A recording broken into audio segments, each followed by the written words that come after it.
Assalamualaikum warahmatullahi wabarakatuh. Waalaikumsalam warahmatullahi. Waalaikumsalam warahmatullahi wabarakatuh. Bismillahirrahmanirrahim. Alhamdulillah wassalatu ala rasulillah wa ala alihi wa sahbihi wa mawala. La hawla wa la quwwata illa billah. Rabbi shrah li sadri wa yassir li amri wahlul 'uqdatam min lisani yafqahu qawli. Allahumma inna a'udzubika min adilla wa dalla sunna wa sunna aw adlima aw udlama aw ajhala yusna alaiha. Bapak Ibu dan saudara sekalian yang dimuliakan Allah, mari kita bacakan surat Al-Fatihah untuk mu'alif kitab ini, untuk kita semua dan guru-guru kita. Semoga Allah Subhanahu wa taala senantiasa memberikan keberkahan, ilmu, waktu, dan juga harta dan kesehatan. Semoga keluarga kita semua diberikan keberkahan oleh Allah Subhanahu wa taala. Bismillahirrahmanirrahim. Ya kenal. Ya, silakan. Ya, untuk lanjutannya kita masuk ke bab perang Yarmuk yang alhamdulillah sudah disiapkan pembacanya. Mangga silakan Pak D untuk membacakan. Bismillahirrahmanirrahim. Perang Yarmuk, Yakub bin Abu Sufyan dan Ibnu Asakir menceritakan dari Sabit al-Bunani radhiyallahu anhu bahwa Ikrimah bin Abu Jahal radhiyallahu anhu turun dari kendaraannya dan berjalan kaki karena merindukan kematian syahid pada perang ini dan itu. Khalid bin Walid berkata kepadanya, "Jangan begitu, sebab kematianmu berat bagi kaum muslimin." Ikrimah menjawab, "Biarkan aku, Khalid. Engkau sudah sempat berjuang bersama Rasulullah, sedangkan aku dan ayahku dulu termasuk orang yang paling kejam terhadap Rasulullah." Ikrimah terus berjuang hingga terbunuh. Diriwayatkan dari Sa'id bin Umar, dari Abu Usman al-Ghasani, dari ayahnya bahwa pada perang Yarmuk, Ikrimah bin Abu Jahal berkata, "Aku telah memerangi Rasulullah SAW di banyak medan. Apakah hari ini aku lari dari kalian?" Kemudian ia berseru, "Siapakah yang mau berbaiat untuk mati?" Maka paman Ikrimah Al-Harits bin Hisham dan Rirar bin Al-Aswar radhiyallahu anhu membaiatnya bersama 400 tokoh muslimin terbaik dan pasukan berkuda mereka. Mereka berperang mendahului pasukan Khalid radhiyallahu anhu sampai semuanya terhenti oleh luka-luka. Beberapa dari mereka terbunuh, termasuk Rirar bin Aswar radhiyallahu anhu. Ya, bismillahirrahmanirrahim. Qala al-mu'allif rahimahullah nafa'ana bihi wa bi'ulumihi fid dharain. Baik, ya. Pertama terkait dengan perang Yarmuk. Jadi ini bagian terakhir dari pembahasan tentang ambisi ya sahabat yang ingin gugur di jalan Allah atau ingin syahid di jalan Allah. Ini bagian yang terakhir, yaitu kisah terkait dengan perang Yarmuk. Nah, perang Yarmuk ini adalah peperangan yang terjadi di zaman Khalifah Umar, ya, Ibnu Khattab radhiyallahu anhu. Jadi awalnya perang Yarmuk itu terjadi di zaman Abu Bakar. Jadi ini bisa disebut masa peralihan, ya. Masa peralihan dari Umar menuju ke Abu Bakar. Nah, ketika itu Khalid itu posisinya sebenarnya tidak ada di wilayah Syam. Ya. Jadi posisi Khalid itu awalnya tidak ada di wilayah Syam. Tapi kemudian diminta karena sudah selesai misinya di Persia atau di Irak kalau tidak salah ketika itu, untuk membantu pasukan yang ada di Syam, ya, di mana pasukan di Syam tadi itu memang diutus oleh Abu Bakar untuk perang melawan Romawi. Jadi perang Yarmuk ini adalah perang melawan Romawi. Nah, waktu itu pimpinan yang sebenarnya diminta, nanti ada pergantian ya di dalam kisah. Jadi pergantian dari Khalid bin Walid, kemudian surat Umar itu memberhentikan Khalid, mengangkat Abu Ubaidah al-Jarrah. Ini kisah dalam perang Yarmuk. Tapi surat Abu Ubaidah al-Jarrah itu tidak diberikan kepada Umar bin Khattab. Kemudian Umar bin Khattab tidak diberikan kepada Khalid. Jadi Khalid itu akhirnya memimpin pasukan kaum muslimin di perang Yarmuk. Nah, dalam peperangan ini kehebatan Khalid, keikhlasan Khalid itu memang betul-betul terbukti. Jadi kehebatan Khalid, keikhlasan Khalid itu masya Allah. Di mana Khalid ini kemudian akhirnya berhasil memenangkan perang Yarmuk ini. Jadi kalau kita mau lihat di mana lokasinya itu di daerah Yordan ya. Itu ada di Yordan itu ada universitas namanya Universitas Yarmuk. Kemudian di Yordan itu juga ada semacam monumen ya yang dibangun untuk mengabadikan peristiwa perang Yarmuk di tempatnya. Itu sama seperti yang kemarin kita cerita di dalam peristiwa perang Mu'tah itu. Mu'tah itu juga ada di Yordan. Jadi kalau Bapak Ibu umroh plus Palestina ya itu nanti bisa lewat Yordan. Jadi lewat Yordan, nah di Yordan itu nanti bisa menyusuri perjalanan ke daerah Mu'tah. Di tempat di mana Zaid bin Harisah kemarin kita sudah ceritakan terbunuh dan dimakamkan di situ. Kemudian Ja'far bin Abi Thalib dimakamkan di situ. Kemudian apa namanya sahabat yang terakhir itu insyaallah siapa namanya lupa, sahabat Allah Akbar. Nantilah kalau ingat. Jadi 3 sahabat ini dimakamkan di daerah situ, daerah Yordan itu. Ya. Nah, kemudian dalam peristiwa perang Yarmuk, berarti perang Yarmuk itu setelah perang Mu'tah, karena perang Mu'tah itu pada zaman Nabi. Sedangkan perang Yarmuk itu awalnya diinisiasi oleh Abu Bakar, lalu Abu Bakar wafat. Kemudian setelah Abu Bakar wafat, dari Abu Bakar itu mengangkat Khalid. Tapi kemudian setelah Abu Bakar wafat, sebelum perang itu selesai, Umar itu langsung ganti Khalid. Ya, langsung dicopot, diganti dengan Abu Ubaidah al-Jarrah tadi itu. Lalu kemudian Abu Ubaidah al-Jarrah yang dapat surat SK dari Umar itu nggak langsung memberikan SK itu kepada Khalid. Nah ini luar biasanya ya. Para sahabat itu keikhlasannya Masya Allah. Akhirnya tetap yang memimpin perang itu Khalid dalam kasus perang Yarmuk. Nah salah satu yang menarik dalam kisah perang Yarmuk itu selain tadi kisah Ikrimah. Ikrimah itu anaknya Abu Jahal yang pada saat penaklukan kota Mekah itu ya termasuk diantaranya yang baru masuk Islam.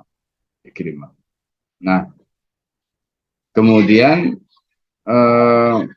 dalam kasus perang Yarmuk tadi, ketika Khalid bin Walid itu sudah mengatur strategi, ya, termasuk di situ itu kemudian terjadi ya tidak langsung perang kan biasanya itu, ya adalah apa namanya pembicaraan lah gitu ya. Nah itu ada salah seorang jenderalnya Romawi itu namanya Jos. Dia itu melihat bagaimana pasukan kaum muslimin, dia melihat Khalid gitu, yang namanya sangat menakutkan ya, sangat terkenal Khalid. Akhirnya Jos ini dalam dialog itu akhirnya berhasil diyakinkan Khalid masuk Islam, Jos itu. Ya. Nah kisah Jos ini hampir mirip dengan kisah sahabat yang pada saat perang Uhud itu ada yang meninggal baru masuk Islam, ikut perang termati. Nah, Jos ini akhirnya berbelot, ya ikut perang bersama Khalid. Gitu. Jadi dia tidak memimpin pasukan Romawi. Jadi dia ikut perang bersama Khalid setelah masuk Islam itu dan akhirnya gugur sebagai syahid pada saat perang Yarmuk. Nah ini kisah tentang peristiwa perang Yarmuk. Nah akhirnya perang Yarmuk itu dimenangkan oleh kaum muslimin, oleh pasukannya Khalid ini.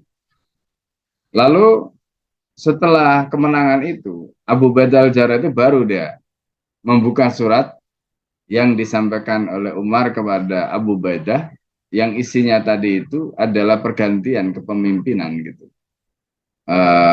Jenderal perangnya itu dari Khalid dialihkan kepada Abu Ubaidah al-Jarrah. Nah, yang luar biasanya adalah dialog antara Abu Ubaidah al-Jarrah dengan Khalid gitu. Ketika Khalid bin Walid itu bertanya kepada Abu Ubaidah, kenapa? Kan kamu itu sudah diberi SK sama Amirul Mukminin, kenapa SK-nya nggak kamu segera sampaikan gitu? Sehingga kamu yang akan memimpin kami dan bukan aku. Itu kata Khalid, kira-kira begitu bahasan. Lalu kemudian Abu Ubaidah mengatakan, apa salahnya memang? Ya, aku dipimpin oleh saudaraku sendiri. Nah, jadi ini gambarannya, jadi contoh bagaimana mereka itu tidak saling berebut gitu, ya. Jadi mereka itu tidak saling berebut kepemimpinan gitu, dan tidak saling menonjolkan, meskipun mereka ini orang-orang hebat semua gitu. Nah ini kan soal kalau dalam kitab-kitab kita itu kan disebut gharizah baqa ya. Jadi orang itu kan seringkali punya gharizatul baqa gitu. Karena gharizatul baqanya itu seringkali membuat dia nggak mau ngalah sama orang lain. Dia pengennya tampil, dia pengennya dia gitu. Dia pengennya pokoknya kalau dapat nama apalagi menang gitu ya. Dia pengen dia yang namanya disebut gitu. Bahkan yang naif kan kadang-kadang nggak punya jasa tetap aja gitu, pengen namanya gitu. Nah ini nyatut akhirnya kan jasanya orang lain dicatuti semua supaya dia kelihatan punya jasa. Nah ini gharizatul baqa. Gitu. Nah hebatnya dalam kasus tadi itu kan luar biasa. Bagaimana Khalid, bagaimana Abu Ubaidah itu, masya Allah gitu ya. Nah ini yang luar biasa. Nah jadi ini gambaran ya yang kita bisa lihat. Gitu. Nah kalau dilihat dari peristiwa tadi, ini sebenarnya kisah tentang bagaimana Ikrimah yang di dalam rombongan tadi, ya, di dalam rombongan tadi atau di dalam kelompok tadi, ini kan ceritanya bersama Khalid, ya kan? Ikrimah ini bersama Khalid. Ya dulunya mereka sama-sama kafir gitu, tapi kan Khalid duluan masuk Islam, Ikrimah itu belakangan. Nah, dalam kasus ini kita bisa melihat gitu, bagaimana semangatnya Ikrimah, dia ingin menebus dosanya di masa lalu.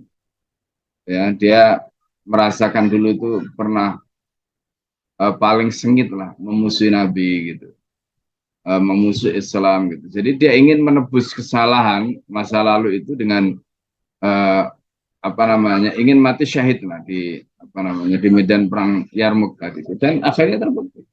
Makanya di dalam Al-Quran itu Allah mengabadikan dalam surat Al-Ahzab ya, minal mu'minina rijalun shadaku ma'atullah alaih minhum man qada nahbah wa minhum may yantabi. Nah, itu jadi di antara orang-orang mukmin itu ada yang shadaku ma'atullah alaih. Jadi mereka itu membuktikan komitmen mereka, janji mereka kepada Allah. Ada yang mereka tunaikan dan ada yang mereka tangguhkan. Wa minhum man qada nahbah wa minhum may yantabi. Nah, itu gambaran yang kita lihat. Nah, Bapak Ibu sekalian yang dimuliakan oleh Allah, akhirnya Ikrimah ini syahid ya pada saat perang Yarmuk itu.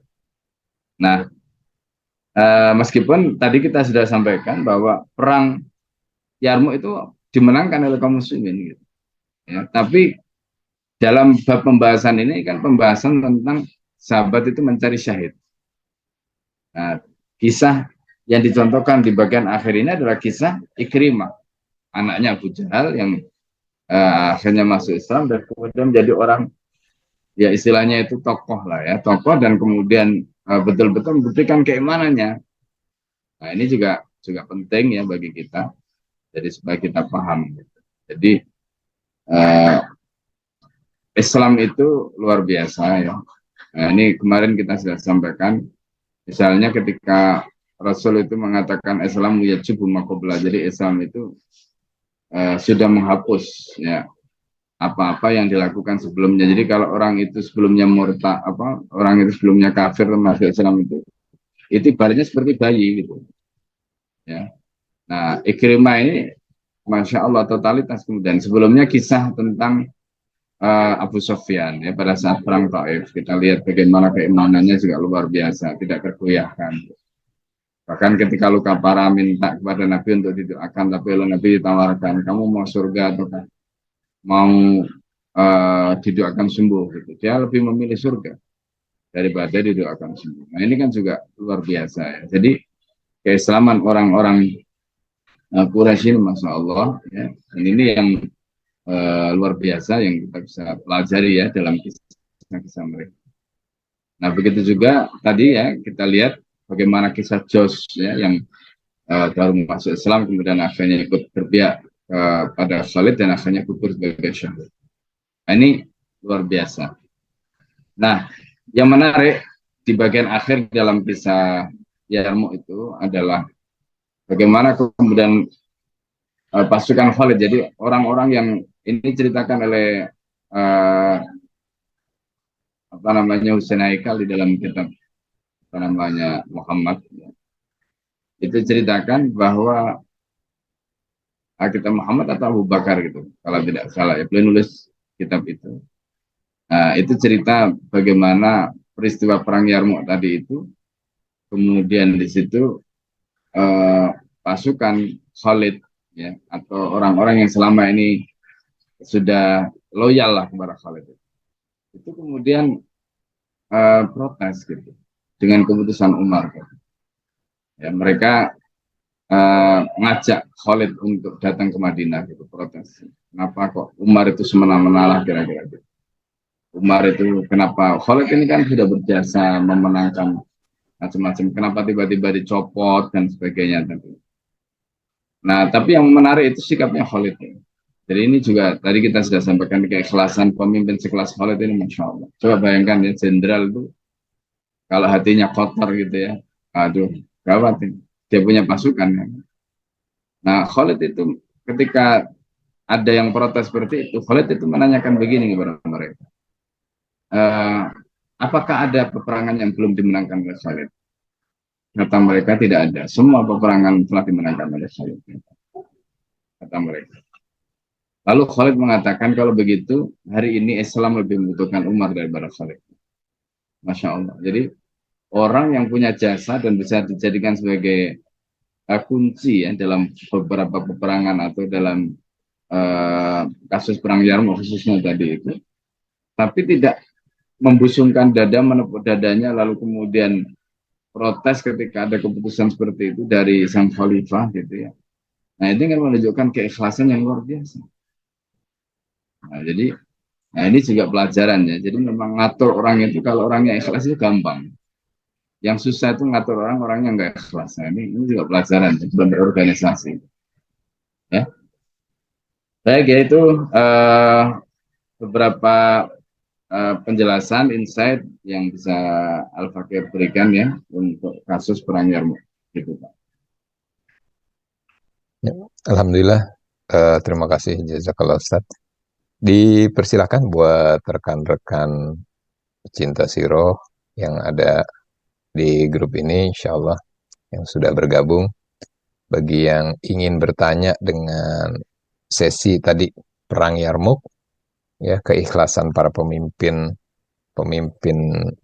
perang ya pada saat itu ya khususnya Khalid bin Walid, juga ada sahabat Abu Badal Jarrah ya yang sudah diangkat oleh Khalifah Umar tetapi justru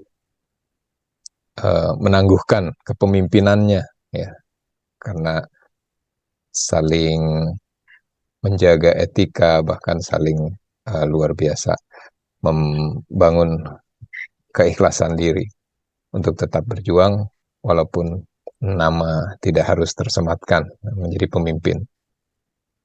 Dipersilakan bagi yang ingin bertanya langsung raise hand atau yang untuk Nisa ya bisa langsung untuk menuliskan di kolom chat. Alhamdulillah kita berikan kesempatan awal kepada Bapak Asnawi ya untuk langsung. Mangga silakan Pak Asnawi. Assalamualaikum, Kang Denny. Waalaikumsalam Sama warahmatullahi Pak Ustadz. wabarakatuh. Masya Allah. Alhamdulillah ketemu lagi ya. Ya, Ini menarik sekali ya tentang pencopotan Panglima Perang Khalid bin Walid. Ini kan banyak sekali cerita di balik pencopotan beliau. Nah, kami ingin mendengar sebenarnya apa sih masalahnya Khalid bin Walid itu dicopot sama Umar. Barangkali ada angle baru atau versi yang bisa dikemukakan Pak Ustadz. Dan satu lagi bahwa yang diutus untuk mencopot Khalid bin Walid itu katanya itu kalau tidak salah itu Bilal. Mohon konfirmasinya. Demikian Ustadz. Assalamualaikum warahmatullahi wabarakatuh. Waalaikumsalam. Masya Allah pertanyaannya sangat berkualitas dan insya Allah kita nantikan jawabannya. Mangga silakan Ustadz. Ya, ya ini soal apa motivasinya Umar itu yang paling tahu tentu Umar ya, karena Umar yang membuat keputusan. Tapi kalau dianalisis dari penjelasan, tapi ini kan analisis ya, bukan apa yang sebenarnya. Analisis dari tulisan Hussein Haikal misalnya, itu antara lain karena dari awal kan ada beberapa kasus pada zaman Rasulullah itu ketika Khalid bin Walid itu misalnya memimpin Syariah ya, detasemen, kemudian di situ diketahui bahwa mereka ini sebenarnya sudah masuk Islam, tapi tetap saja ya, karena ya ini sebenarnya karena ketidaktahuan Khalid, yang tetap diperangi gitu. Sampai akhirnya Rasulullah pernah membayar diat gitu, untuk mengganti tindakan yang dilakukan oleh Khalid karena melakukan dalam tanda petik tadi itu pembunuhan terhadap orang-orang yang sebenarnya mereka sudah masuk Islam. Nah, jadi Rasulullah sendiri sebagai kepala negara dalam ini bertanggung jawab karena Khalid itu diutus oleh Nabi pada waktu. Dan ya kelihatannya memori-memori seperti ini itu melekat di dalam diri Umar, sehingga Umar itu sangat hati-hati. Jadi sebenarnya faktornya itu ya tentu karena faktor ketakwaan. Ya meskipun ada juga yang mengatakan ya Umar itu nggak senang aja sama Khalid. Tapi kalau kita mengatakan begitu kan kelihatannya sahabat itu tidak serendah itulah. Tapi sebenarnya kalau kita perhatikan tadi ya karena kehati-hatian saja, ikhtiyatnya Umar dengan melihat track recordnya Khalid seperti tadi.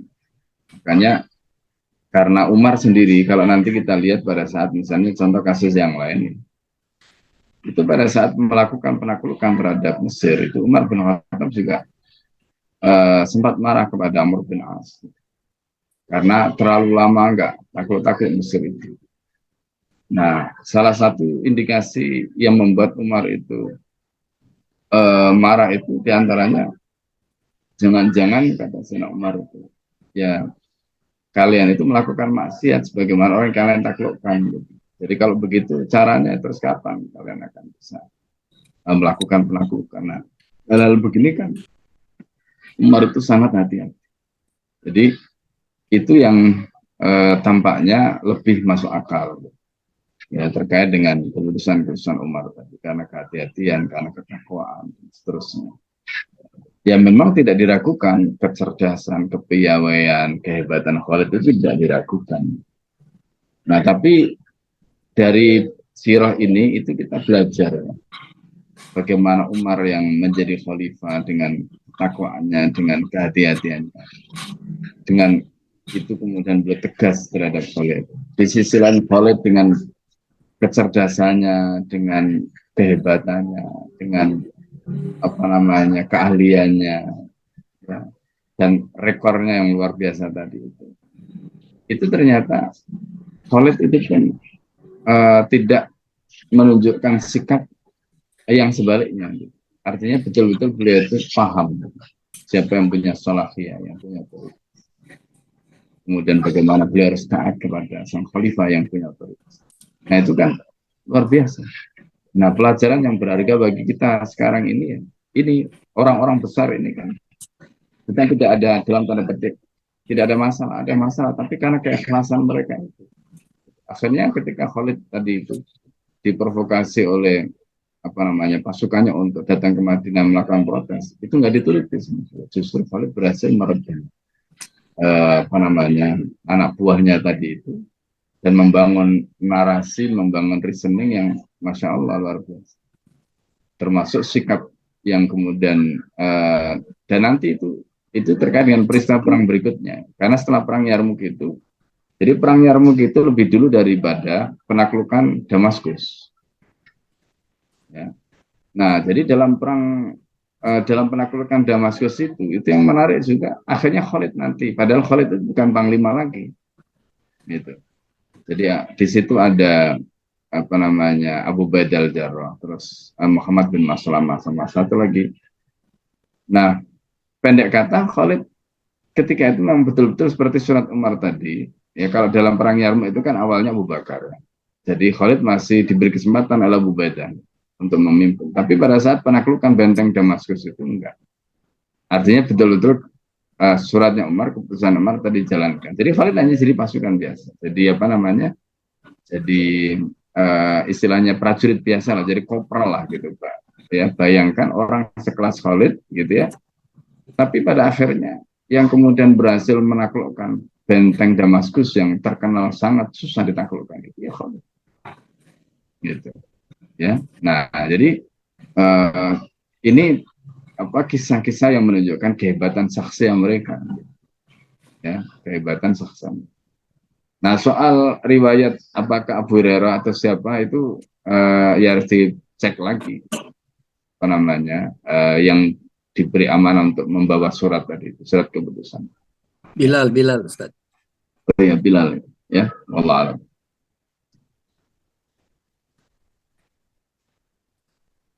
Ya Ya, silakan. Alhamdulillah Pak Asnawi sudah terjawab ya. Terjawab. Alhamdulillah. Makasih. Syukran Ustaz. Ya, Jazakallah khair. oh iya. Alhamdulillah di kolom chat juga sudah ada pertanyaan. Yang pertama dari Magai Jakarta. Sepertinya pertanyaannya sama gitu. Kenapa Abu Bakar mengganti Khalid bin uh, awalnya Umar ya pada saat itu mengganti Khalid ya. Alhamdulillah langsung sudah terjawab. Dan kemudian kita lihat lagi, sementara ini belum ada lagi yang bertanya. Keberanian para sahabat, keberanian Abu Bakar radhiyallahu anhu. Al-Basar meriwayatkan dari Muhammad bin Akhil bahwa Ali bin Abu Thalib berpidato di hadapan kami. Ia bertanya, saudara-saudaraku, beritahukan padaku siapakah orang yang paling pemberani? Kami menjawab, engkaulah ia, Amirul Mukminin. Ali radhiyallahu anhu menolak. Adapun aku, tidaklah aku berduel kecuali pasti menang. Maka beritahukan padaku siapakah orang yang paling pemberani. Kami menjawab, kami tidak tahu siapakah ia. Ali menjawab, Abu Bakar radhiyallahu anhu. Sewaktu perang Badar, kami menyiapkan tempat berteduh untuk Rasulullah. Kami pun bertanya-tanya, siapa yang akan mengawal Rasulullah supaya tidak ada musyrikin yang bisa menyerang beliau. Demi Allah, tidak seorang pun berada di dekat Rasulullah selain Abu Bakar. Ia bersiap dengan pedang terhunus di depan Rasulullah SAW. Apabila ada orang coba-coba menyerang beliau, Abu Bakar pasti menyerangnya. Inilah orang yang paling pemberani. Jadi terkait dengan poin ya atau bab terkait dengan keberanian para sahabat. Ya.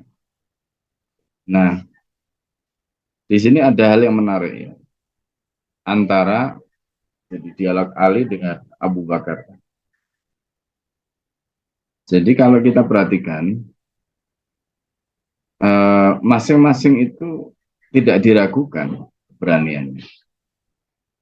Kita lihat pada saat Perang Badar itu, orang yang ditunjuk oleh Nabi untuk duel itu selain Hamzah itu adalah Ali, ya kan? Selain Hamzah itu adalah Ali. Makanya Sayyidina Ali ini, masya Allah ya keberaniannya terkenal sekali. Ya selain Hamzah, kalau Hamzah kan memang julukannya Asadullah, singanya Allah.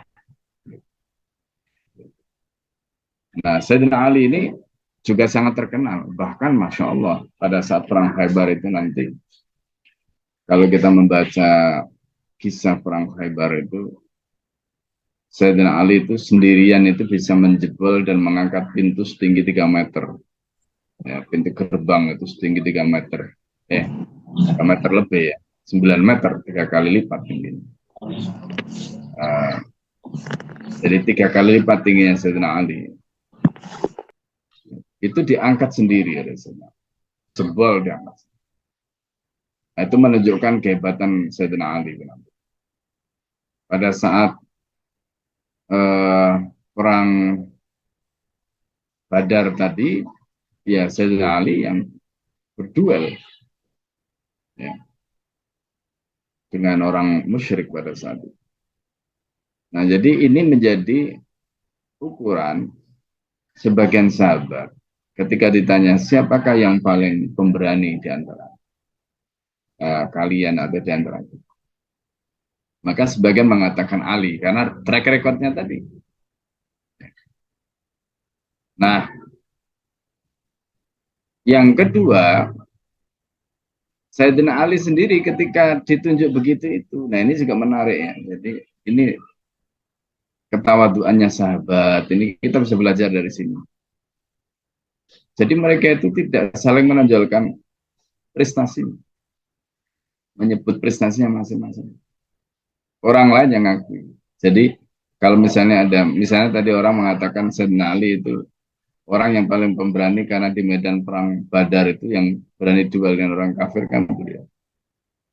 Tapi ketika beliau ditunjuk begitu, beliau mengatakan tidak. Yang paling berani yang kau ini. Ketika ditanya, apa alasan? Coba, pada saat perang Badar itu tidak ada yang berani menjadi pengawal Rasulullah. Karena menjadi pengawal Rasulullah itu kan artinya mati kan gitu. Menjadi bidikan.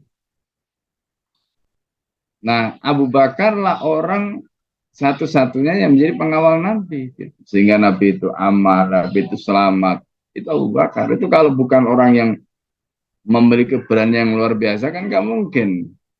Nah, jadi di antara mereka sendiri itu tidak saling membusungkan dada, tidak saling menepuk dada gitu, tapi justru mereka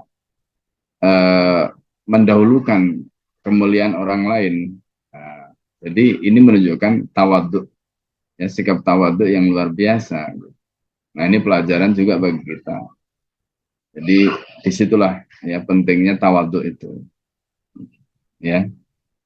Jadi orang yang tawadhu itu nggak akan kehilangan kehormatan, tapi sebaliknya dia akan semakin dihormati. Jadi jangan salah, kadang-kadang orang itu karena pengen dihormati menonjol-nonjolkan diri, orang justru nggak suka. Ya, tapi ketika dia tawadhu maka orang suka, dia semakin terhormat. Ya, nah, ini karena ketawadhuannya. Ya, baik itu ya terkait dengan keberanian Abu Bakar. Baik, alhamdulillah. Silakan jika ada yang ingin bertanya untuk poin ini atau kita lanjutkan jika memang sampai saat ini belum ada yang raise hand untuk yang Rijal dan menuliskan di kolom chat. Oh, alhamdulillah sudah ada yang raise hand. Silakan Ustadz Sri Widadi. Terima kasih Ustaz Dini. Assalamualaikum warahmatullahi wabarakatuh Ustaz. Waalaikumsalam warahmatullahi wabarakatuh. Ustaz David, Masya Allah betapa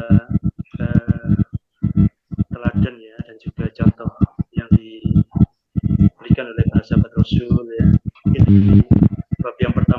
Ustaz, mungkin saya ingin lebih tahu lebih detail ya, mungkin lebih ke bagaimana ini lebih ke konteks sahabat-sahabat kita sekarang ini dalam berorganisasi, Ustaz.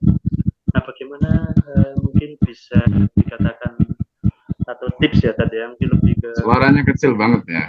oh iya, bagaimana Ustadz untuk bisa menguatkan ya sisi Gorizatul Baqo itu bisa ditekan begitu Ustadz, karena tidak sedikit dari sahabat-sahabat kita kaum muslimin ya dalam organisasi itu mengedepankan ya Gorizatul Baqo tadi, sehingga ukhuwah itu mudah sekali lepas Ustadz. Ini contoh tadi sahabat yang beliau itu sedemikian bisa sedemikian cantik ya mengelola Gorizatul Baqo tadi itu, sehingga sosok-sosok ala Khalid bin Walid ya itu bisa sedemikian elegan ya di dalam menerima keputusan Amirul Mukminin. Yang pertama itu Ustaz tentang Gorizatul Baqo. Yang kedua bab yang barusan dibaca Ustaz tadi itu lebih ke ini Ustaz. Kalau tadi sahabat Ali ya itu bisa demikian hebatnya begitu Ustaz. Saya ingin tahu lebih jauh Ustaz aktivitas sahabat sunatullahnya di dalam berlatih perang Ustaz. Karena saya melihat ketakwaan beliau luar biasa, tapi latihan-latihannya itu seperti apa Ustaz? Sehingga bisa sedemikian hebatnya ya Ali itu bisa mengalahkan atau bisa membunuh musuh itu dengan sedemikian dahsyatnya ya, bahkan duel lawan tanding ya sebelum perang itu dimulai itu bisa mengalahkan tokoh musuh yang besar begitu. Nah mungkin kita mungkin sunatullah para sahabat itu bagaimana tadi dalam berlatih ya. Mungkin itu Ustaz. Assalamualaikum warahmatullahi wabarakatuh. Waalaikumsalam warahmatullahi wabarakatuh. Langsung silakan Ustaz. Ada 2 pertanyaan. Pertama, menurunkan Gorizatul Baqo khususnya yang bisa kita ambil insight untuk perjuangan dakwah di saat sekarang untuk bisa lebih ikhlas, sami'na wa ata'na, apa kata pemimpin. Ya, tadi itu ya, pertama terkait dengan soal bagaimana cara mengendalikan Gorizatul Baqo ya. Jadi kalau bicara tentang bagaimana mengendalikan Gorizatul Baqo, itu ya tentu ada 2 polanya itu, atau caranya itu. Pertama, kalau kita perhatikan dari sikapnya Khalid ya, itu tentu kembali kepada satu akliyahnya. Artinya beliau paham gitu, ya, paham tentang siapa pemimpin, apa otoritasnya pemimpin, apa hak dan kewajibannya itu paham. Itu kan akliyah. Kalau seandainya beliau tidak paham itu, ya pasti akan melakukan tindakan indisipliner. Gitu. Tapi karena paham ya beda gitu. Nah, persoalan berikutnya adalah terkait dengan masalah nafsiyah. Jadi ketika orang itu sudah paham, kenapa kemudian dia membangkang padahal dia paham? Nah, itu berarti masalah nafsiyah. Nah, karena itu cara mengontrol Gorizatul Baqo itu ya harus tetap dengan 2 itu. Jadi pertama itu dari aspek akliyahnya, artinya cara berpikirnya dan sebagainya. Gitu. Kayak begini ya, misalnya contoh. Orang itu ketika seperti kasus Khalid tadi ya, ini kita bedah sebagai studi kasus lah ya. Bayangkan kalau Khalid itu akliyahnya lemah, gitu. Pasti beliau tidak akan berpikir panjang. Tapi ketika beliau menerima keputusan itu beliau itu berpikirnya panjang. Bagaimana berpikir panjang itu? Ya berpikir tidak hanya terkait dengan jabatan dia pada saat itu, tapi terkait dengan implikasi setelahnya. Bagaimana perpecahan di tubuh pasukan kaum muslimin. Terus nanti bagaimana kalau sudah pecah, mereka free lagi. Ini kan butuh waktu. Sementara Islam itu, atau sementara penaklukan tadi itu harus terus berjalan gitu. Ini kan cara berpikir sebenarnya. Kalau berpikirnya Khalid itu simpel atau sederhana, hanya soal jabatan beliau, ya sudah, istilahnya itu ya lu jual kue beli lah gitu ya, orang Betawi kan gitu kan, akhirnya gitu. Nah, dan itu ada pemicunya karena pasukan Khalid tadi itu mendorong-dorong gitu untuk ke Madinah, itu pun tidak diikuti oleh Khalid. Justru Khalid itu bisa meredakan, bisa menetralisir. Ini kan luar biasa. Nah, jadi poin pertamanya itu akliyahnya. Jadi makanya kan amal itu harus dipikirkan matang-matang gitu. Nah, orang itu kadang-kadang karena emosi akhirnya nggak terkontrol gitu, pikirannya kalah sama emosinya. Akhirnya dia melakukan tindakan yang tidak terukur. Biasanya setelah itu baru nyesel dia. Gitu. Ya kan nyesel. Nah, setan itu kan istilahnya itu provokasinya kuat pada saat orang itu marah. Nah, begitu selesai apa yang menjadi target setan tadi tercapai, udah ditinggal sama setan. Dia baru sadar tuh. Pada saat sadar ya nyesel dia. Tapi mau balik lagi, mau minta maaf apa itu, setan provokasi lagi. Aduh, kamu ini nggak punya malu lah, ini lah macam-macam. Akhirnya malu juga dia. Mau balik lagi malu, mau ya jadi akhirnya gitu. Kalau orang Jawa bilang itu jadi lewang-liwung gitu ya. Apa namanya? Apa lewang-liwung itu. Jadi kayak sendirian kan akhirnya itu nggak punya teman. Padahal dulu dia merasa seperti orang besar gitu karena omongannya didengarkan. Nah itulah biasanya penyesalan itu selalu itu.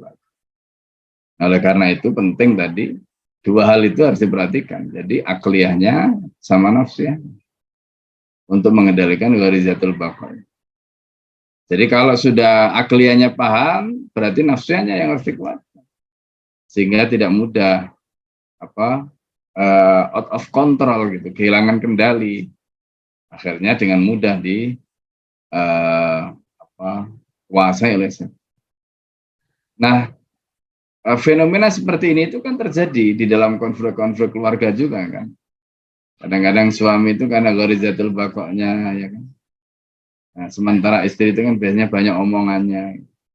Karena menurut penelitian ya perempuan itu kan 20.000 kalimat. Suami itu mungkin cuma 8.000, 7.000 gitu. Banyak diamnya dibanding perempuan. Ya kan? Nah, kadang-kadang gharizatul baqa'nya yang muncul. Nah, saya ini loh sebagai pemimpin. Nah, gitu kan. Jadi itu yang kadang-kadang juga sering menimbulkan persoalan. Karena tadi akliyah dan nafsiyahnya yang seharusnya bisa mengontrol gharizatul baqa' tadi, tapi karena nggak berpikir panjang, akhirnya emosi melulu. Gitu. Ya kan? Nah, gitu.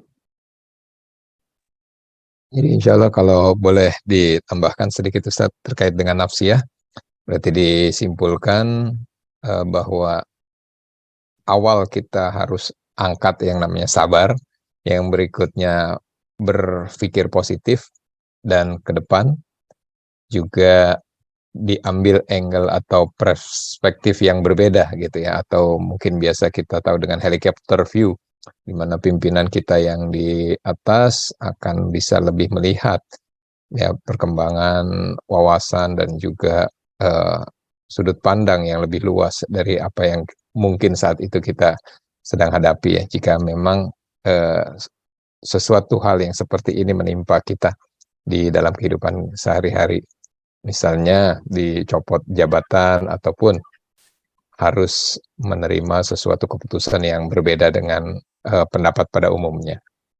Mungkin begitu untuk yang pertanyaan pertama. Langsung dilanjut untuk pertanyaan yang kedua, Ustaz.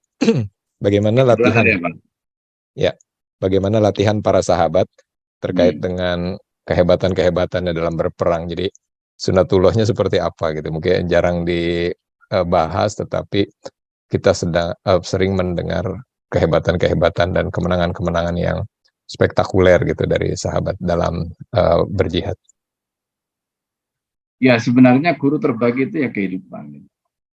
Apalagi pada zaman sahabat dulu kan belum ada akademi militer gitu ya.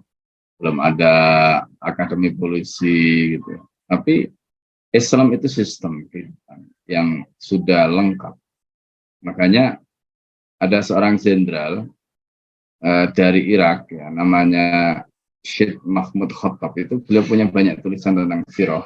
Tapi sirah karena beliau backgroundnya jenderal angkatan darat, gitu. Jadi beliau itu nulisnya sirah dalam perspektif militer.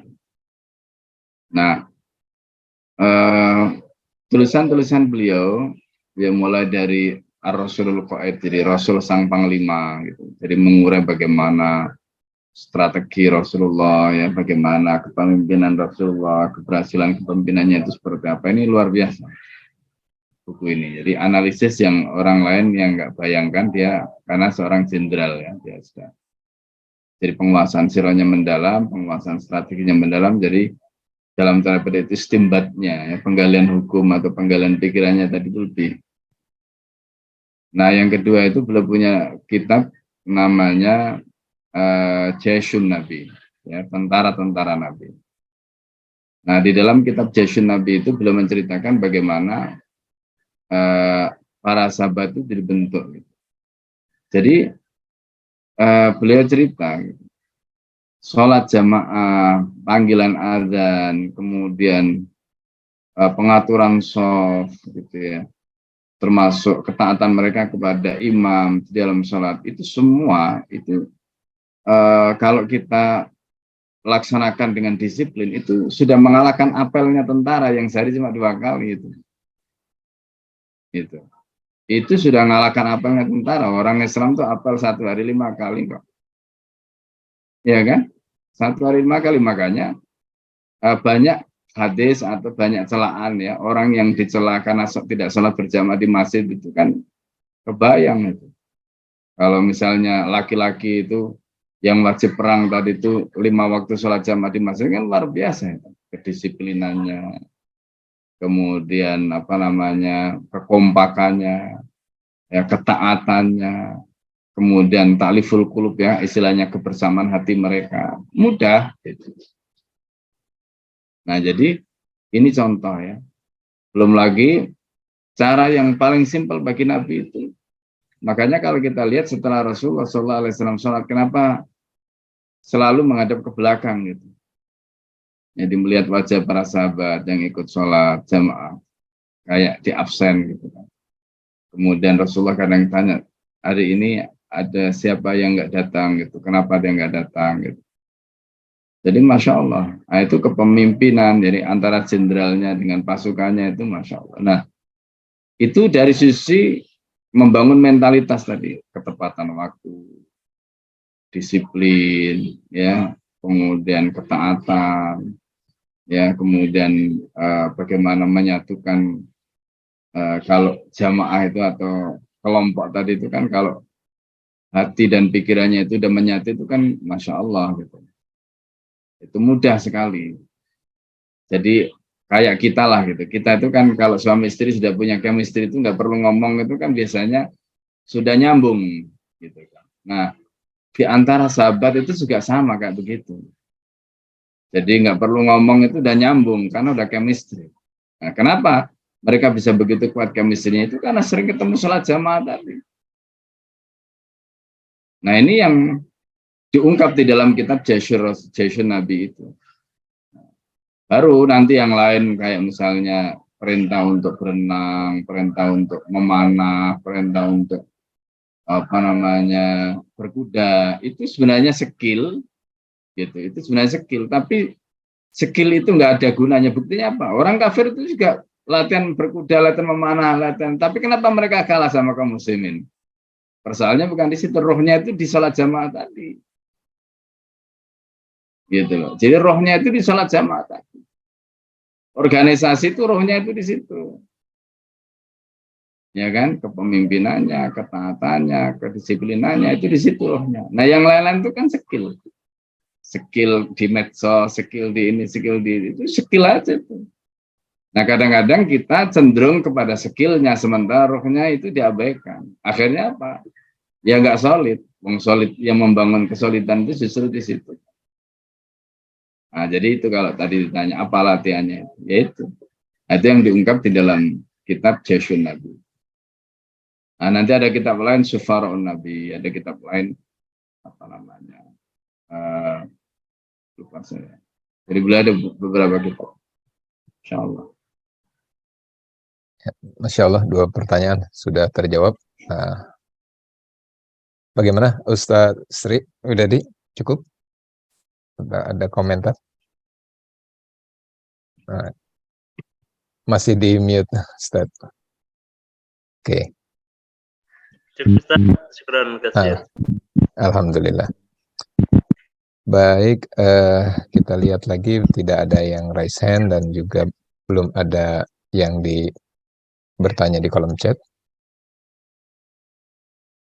Selanjutnya Pak Yana, mangga silahkan dibaca.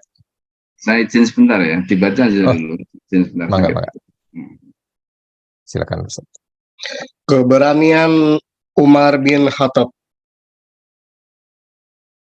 Ibnu As-Sakir meriwayatkan dari Ali, ia berkata, aku tidak melihat seorang muslim pun yang berhijrah kecuali melakukannya dengan sembunyi-sembunyi. Namun tidak demikian dengan Umar bin Khattab. Sewaktu hendak berhijrah, Umar menghunus pedangnya, menyandang busurnya di bahu, menggenggam anak panahnya, kemudian meraih tongkatnya. Umar mendatangi Ka'bah dan menampakkan dirinya kepada para pembesar Quraisy yang sedang berada di halamannya. Ia melakukan tawaf 7 putaran, kemudian salat 2 rakaat di dekat makam Ibrahim. Sesudah itu dihampirinya sekelompok mereka satu demi satu dan berkata, dengar, barang siapa menghendaki ibunya kehilangan putranya, anaknya menjadi yatim, dan istrinya menjadi janda, temuilah aku di balik lembah ini. Tidak seorang pun berani menjawab tantangan Umar dan menyusul ke lembah yang dimaksud.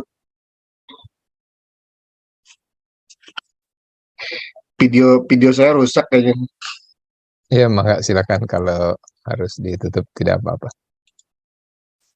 3. Keberanian Ali bin Abu Thalib. Ibnu Jarir meriwayatkan melalui jalur Ibnu Ishaq dan Yazid bin Ruman dari Urwah bin dan Abdullah dari Ka'ab bin Malik Al-Ansari, mereka meriwayatkan bahwa ketika terjadi perang Khandaq, Amr bin Mahud berangkat dengan memakai penanda agar keberadaannya dapat diketahui dengan jelas. Ketika ia sedang menghentikan kudanya, Ali menyeru, wahai Amr, engkau sudah bersumpah demi Allah bahwa apabila seorang Quraisy mengajakmu kepada 2 pilihan, engkau pasti memilih salah satunya. Amr menjawab, betul. Ali bin Abi Thalib berkata lagi, nah, sekarang aku mengajakmu kepada Allah dan Rasulullah dan kepada Islam. Amr menjawab, aku tidak perlu sesuatu seperti itu. Ali berkata, kalau begitu, aku mengajakmu berduel. Amr bertanya, mengapa begitu kemenakanku, demi Allah, aku tidak ingin membunuhmu. Ali berkata, tetapi demi Allah, aku ingin membunuhmu dengan senang hati. Emosi Amr lalu terpancing, ia turun dari punggung kuda, lalu membelah perut dan menebas wajah binatang itu dengan pedangnya. Lalu ia bergegas mendekati Ali, mereka saling mengincar dan menaksir kekuatan lawan, lantas Ali membunuhnya. Muslim dan Baihaqi meriwayatkan dari Salamah bin Al-Aqwa lalu menuturkan sebuah hadis yang panjang. Di dalam disebutkan tentang kepulangan mereka ke Madinah dari peperangan dengan Bani Farajah. Katanya, hanya berselang 3 hari kemudian kami bergerak menuju Khaybar. Amir ikut pergi dan bersair, ya Allah, andai bukan karenamu, tiada pernah kami mendapat hidayah, tiada sedekah, tiada salat, teramat perlu kami kepada anugerah-Mu, maka turunkanlah ketenangan kepada kami, teguhkanlah kaki kami saat bersua musuh. Rasulullah Shallallahu Alaihi Wasallam bertanya, siapa yang berkata-kata itu? Orang-orang itu menjawab, Amir. Lalu Rasulullah mendoakan, semoga Tuhanmu mengampunimu. Apabila Rasulullah sudah mengkhususkan permohonan ampun bagi seorang, biasanya orang itu akan menemui sahidnya. Umar berkata sembari duduk di punggung kuda, kalau saja kita tidak dianugerahi Amir, akhirnya kami sampai di Khaybar. Tiba-tiba muncullah seorang jagoan Yahudi bernama Marhab. Ia menghunus pedang dan bersair. Khaybar tahu, akulah Marhab, berbekal senjata sempurna, pahlawan perkasa yang telah teruji ketika perang terjadi. Berkobar memercikan api. Kemudian Amir tampil meladeni, ia membalas syair. Khaybar pun tahu akulah Amir, senjata mumpuni, pahlawan pemberani. Keduanya mulai saling berperang. Pedang Marhab menghantam perisai Amir. Amir merunduk lalu berusaha membuka serangan dari bawah. Malang, pedangnya mengenai diri sendiri hingga mengenai mata dan mengakhiri hidupnya. Salama berkata, aku berangkat ketika beberapa orang sahabat berkata, gugurlah amal Amir sebab ia telah membunuh dirinya sendiri. Aku menghadap Rasulullah Shallallahu Alaihi Wasallam sambil menangis sehingga beliau bertanya, apa yang terjadi kepadamu? Aku menjawab, mereka mengatakan bahwa Amir telah gugur. Rasulullah bertanya, siapa yang mengatakan demikian? Aku menjawab, beberapa orang sahabatmu. Rasulullah menyatakan, mereka berdusta. Justru Amir mendapatkan 2 pahala. Kemudian Rasulullah mengutus seorang untuk memanggil Ali yang waktu itu sedang sakit mata. Beliau bersabda, hari ini aku akan memberikan bendera kepada seseorang yang mencintai Allah dan Rasul-Nya. Aku menuntun Ali ke tempat itu. Lalu Rasulullah meludah ke mata Ali yang sakit. Ternyata mata Ali langsung sembuh. Rasulullah memberikan bendera kepadanya ketika tiba-tiba muncul Marhab seraya bersair. Khaybar tahu, akulah Marhab, berbekal senjata sempurna, pahlawan perkasa yang telah teruji. Ketika perang terjadi, berkobar memercikan api. Maka tampillah Ali, ia bersair, akulah orang yang dijuluki ibuku singa. Bagai singa hutan yang menyeramkan, dan kutimbang mereka dengan timbangan besar. Perawi mengatakan Ali menyerang Marhab di bagian kepala sehingga terbelah dan menewaskannya. Maka kemenangan berada dalam genggaman. Demikian yang terjadi dalam konteks ini, bahwa Ali lah yang membunuh Marhab si Yahudi la'alahullah. Ya, baik, sampai situ dulu. Ya. Ya, kita akan jelaskan ya, ini masih terkait dengan keberanian sahabat tadi, ya. Jadi di sini terkait dengan Abu Bakar tadi kita sudah sampaikan. Kemudian yang kedua ini terkait dengan Umar. Jadi disebutkan terkait dengan Umar mengenai riwayat ya, dari Ali. Ibnu Asyakir meriwayatkan dari Ali. Beliau mengatakan, aku tidak melihat seorang muslim pun yang berhijrah kecuali melakukannya dengan sembunyi-sembunyi. Namun tidak demikian dengan Umar bin Khattab. Sewaktu berhijrah, Umar menghunus pedangnya, menyandang busurnya di bahu, kemudian menggenggam anak panahnya, kemudian meraih tongkatnya. Umar mendatangi Ka'bah dan menampakkan dirinya kepada para pembesar Quraisy yang sedang berada di halamannya. Ia melakukan tawaf 7 putaran, kemudian sholat 2 rakaat di depan makam Ibrahim. Sesudah itu dihampirinya kelompok mereka satu demi satu dan berkata, dengar, siapa yang ingin ibunya kehilangan putranya, anaknya menjadi yatim, dan istrinya menjadi janda, temuilah aku di balik lembah itu. Nah, ini tantangan Umar. Nah, ini menunjukkan keberanian Umar yang luar biasa, ya. Dan ini masyhur, kisah ini masyhur ya, terkait dengan bagaimana Umar bin Khattab ini ya sewaktu beliau hendak hijrah ke Madinah ya. Nah, di sisi lain tadi kita ada satu poin, karena ini tak juga terkait dengan masalah hijrah ya, tapi tentang Sayyidina Ali. Nah, Sayyidina Ali itu juga orang yang luar biasa.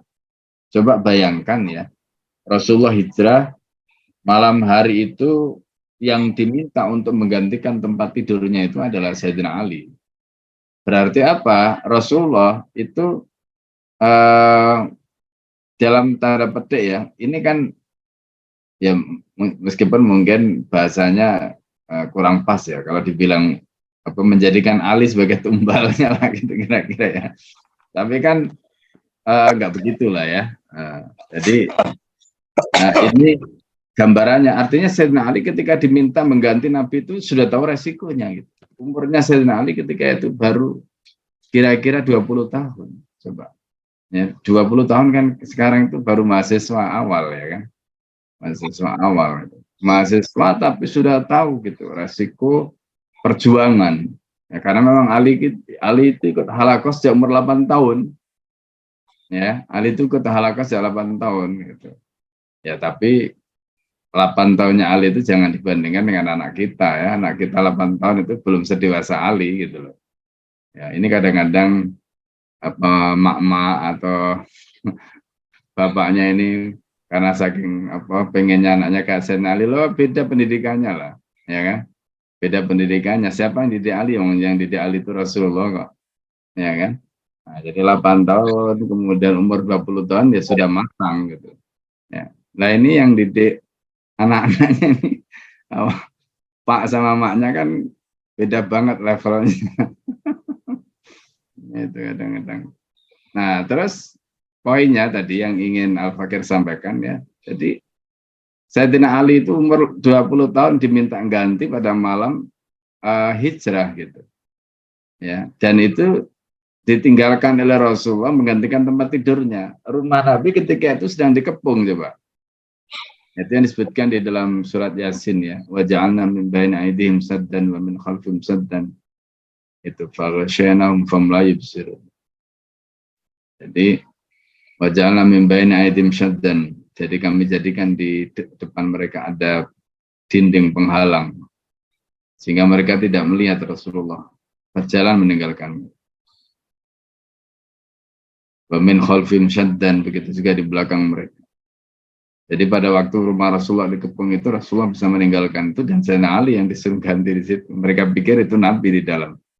Nah, ditunggu sampai besoknya gitu kan, dilihat apa namanya kok masih tidur di ketok-ketok, ternyata itu Ali yang keluar. Nah, jadi Rasulullah sudah meninggalkan Mekah, ya mereka juga nggak tahu kemana jejaknya. Nah, ini yang luar biasa. Jadi itu menunjukkan keberanian Sayyidina Ali juga, ya waktu itu. Nah, ini sisi lain yang ingin Al-Fakir highlight karena tadi terkait dengan peristiwa hijrah ya. Nah, kemudian keberanian Ali bin Abi Thalib dalam riwayat yang lain di sini disebutkan, ini tadi kita sudah sebut ya, yaitu pada saat perang Khaybar gitu. Jadi sebelumnya itu adalah perang Khandaq. Nah, di sini disebutkan dalam riwayat ya dari Urwah, dari Abdullah, dari Ka'ab bin Malik ya, Al-Ansari, mereka menceritakan ketika terjadi perang Khandaq. Perang Khandaq itu perang Ahzab. Ya. Perang Ahzab itu posisi kaum muslimin juga sama dikepung. Ya. Posisi kaum muslimin ketika itu sama dikepung. Kurang lebih mereka selama berhari-hari mereka itu bisa dikatakan nggak bisa meninggalkan ya. Jadi nggak bisa meninggalkan tempat tadi karena memang betul-betul dalam posisi yang dikepung. Ya. Cuma memang strategi itu strategi yang dirancang oleh Nabi, ya, maka kemudian dibuat parit itu, maka disebut Khandaq. Nah, pasokan makanan ada di dalam ya di Madinah ketika itu. Sementara mereka yang di luar Madinah justru mereka kelimpungan karena tidak ada bekal, gitu. Ya tidak ada bekal. Nah, jadi Ini gambarnya terkait dengan peristiwa perang Khandaq tadi. Nah, pada saat peristiwa perang Khandaq itu, nah di sini disebutkan ketika Amr bin Abdul Wadud ya berangkat dengan memakai penanda agar keberadaannya dapat diketahui dengan jelas. Ketika itu dia sedang menghentikan kudanya. Ali menyerukan, "Wahai Amr, engkau sudah bersumpah demi Allah. Apabila seorang Quraisy mengajakmu kepada dua pilihan, engkau pasti memilih salah satunya," katanya. Amr menjawab, "Betul." Nah, Ali bin Abi Thalib mengatakan, "Nah, sekarang aku mengajakmu kepada Allah dan Rasulnya dan kepada Islam." Amr menjawab, "Aku tidak perlu sesuatu seperti itu," katanya. Ya. Nah, Ali kemudian mengatakan, "Kalau begitu aku mengajakmu berduel, gimana?" Amr bertanya, "Mengapa begitu?" "Kemenanganku. Demi Allah aku tidak ingin membunuhmu," katanya. Ali berkata, "Tetapi demi Allah aku ingin membunuhmu dengan senang hati." Nah, emosi Amr langsung terpancing. Kemudian ia turun dari punggung kuda dan dia lalu membelah perut dan menebas ya wajah binatang itu dengan pedangnya, dan dia bergegas mendekati Ali. Ya, mereka saling mengincar ya, kekuatan lawan satu dengan yang lain, dan Ali berhasil membunuhnya. Padahal ini ya bayangkan ini pamannya sendiri, coba. Ya. Nah, ini dalam peristiwa perang perang Khandaq atau perang Ahzab ya. Kemudian ada kisah lain yang di sini juga tidak kalah menariknya. Ya, tadi yang dikisahkan terkait dengan perang Khaybar itu. Nah, perang Khandaq dengan perang Khaybar itu lebih dulu perang Khandaq ya. Karena perang Khaybar itu perang Khandaq itu atau perang Ahzab itu terjadi tahun ke-5. Perang Khaybar itu terjadi setelah Sulh Hudaybiyah, sebelum penaklukan kota Mekah. Jadi antara tahun ke-6 dan ke-8 ya. Jadi perkiraannya itu tahun ke-7 ya. Nah, ini. Jadi tahun ke-7. Nah, itu karena perang Khaybar itu dilakukan setelah Sulh Hudaybiyah. Sulh Hudaybiyah itu tahun ke-6, kemudian Fatu Mekah itu tahun ke-8. Nah, sementara perang Khandaq itu tahun ke-5. Ya, jadi perang Khandaq itu tahun ke-5. Nah, di sini dalam kasus perang Khaybar, ya, ini diceritakan terkait dengan bagaimana kisah ya orang Yahudi yang jagoan ya bernama Marhab itu. Ya, ini jagoannya orang Yahudi tadi. Kemudian ada orang Yahudi, kemudian satu lagi ada selain Marhab tadi itu, ya. Jadi di situ disebutkan kisah tentang bagaimana Marhab ya, berduel dengan Amir. Jadi Marhab ini berduel dengan Amir, kemudian Amir ini dikabarkan kalah. Kemudian ketika cerita tentang Amir ini sampai kepada Rasulullah, Rasulullah mengatakan enggak, Amir tidak kalah. Amir justru mendapatkan 2 katanya, 2 pahala. Masya Allah. Ya. Lalu kemudian, nah ini loh, ini juga penting ya. Kita itu ketika bicara tentang perjuangan itu, orang berjuang itu nggak ada yang kalah. Gitu. Ya, ini sebenarnya narasi dan reasoning yang dibangun oleh Nabi. Jadi orang itu kalau berjuang itu meskipun dia mengeluarkan, ya ini karena kimahnya ya.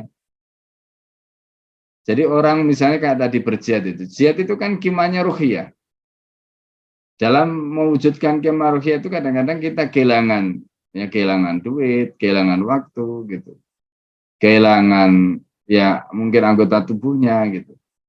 Ya seperti tadi yang kita sudah jelaskan ya. Bahkan kehilangan nyawa. Nah, kalau kita ukuran jihad itu ukurannya adalah ukuran materi, ya pasti secara materi rugi ya. Tapi kalau jihad itu ukurannya adalah ukuran ruhiyah, maka semakin orang itu semakin banyak dia memberikan pengorbanan untuk mendapatkan cintanya Allah, maka semakin tinggi nilainya di sisi Allah. Jadi nggak rugi dia. Iya kan?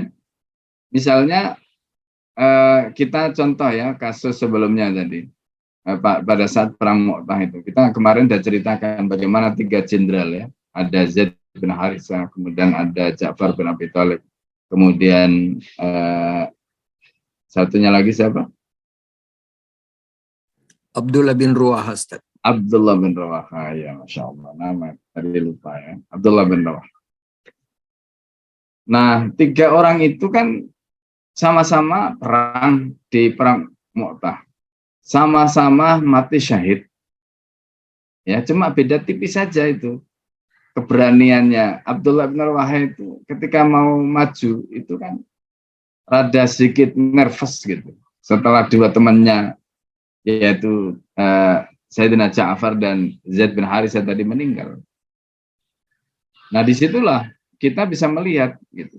Artinya ternyata Allah itu di dalam pengorbanan untuk mendekat kepadanya itu semua dihitung sama Allah. Sampai soal urusan hati tadi itu ya, nervous tidak nervous itu masuk hitungan semua itu. Sehingga siapa yang terbaik, siapa yang memberikan terbaik, itulah yang semakin tinggi makamnya di sisi Allah SWT. Nah, ini yang luar biasa. Makanya surganya Ja'far itu lebih bagus. Kenapa? Ja'far tidak hanya mendapatkan singgasana dari emas sebagaimana Zaid, tapi Ja'far diberikan sayap oleh Allah sehingga disebut At-Tayyar. Kenapa? Karena tangannya hilang. Itu yang tidak diberikan kepada Zaid, itu yang tidak diberikan kepada temannya tadi, Abdullah bin Rawaha. Ya kan? Justru Abdullah bin Rawaha singgasananya miring. Nah, ini kan menunjukkan apa? Padahal itu kan cuma selisih sedikit aja. Toh akhirnya perang, toh akhirnya berjihad gitu dan mati syahid itu. Tapi gara-gara hatinya tadi itu, ya, maka akhirnya Abdullah bin Rawaha ini surganya miring, Masya Allah. Nah, ini hal yang makanya kita itu kepada Allah itu kan nggak bisa nipu-nipu gitu ya.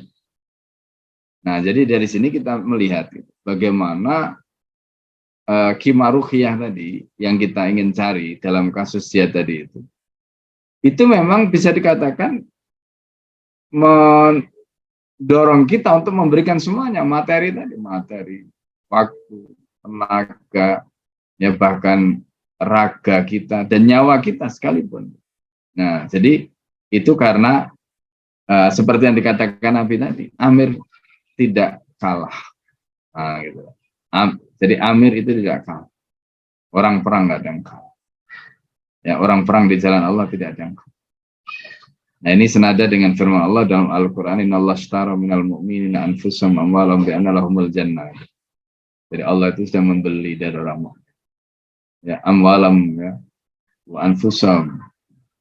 Innallaha ashtara minal mu'minina anfusahum amwalahum. Diri mereka dan harta mereka. Bi'anna lahumul jannah. Itu kan luar biasa.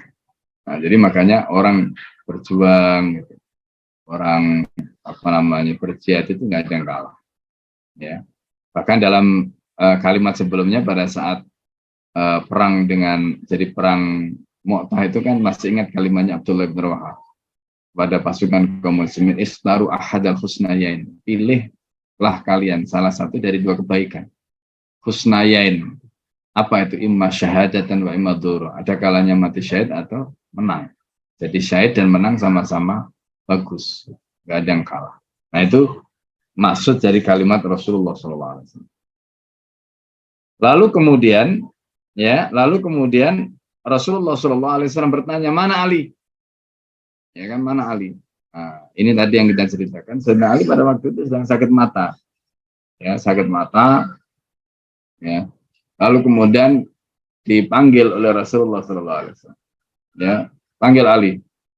Dibawa menghadap, kemudian diludahi oleh Rasulullah. Nah, jadi ini kadang-kadang ya, ini kan soal mukjizat nih, soal meludahi, kemudian ludahnya Rasulullah itu menjadi wasilah ya, Sayyidina Ali tadi itu disembuhkan oleh Allah.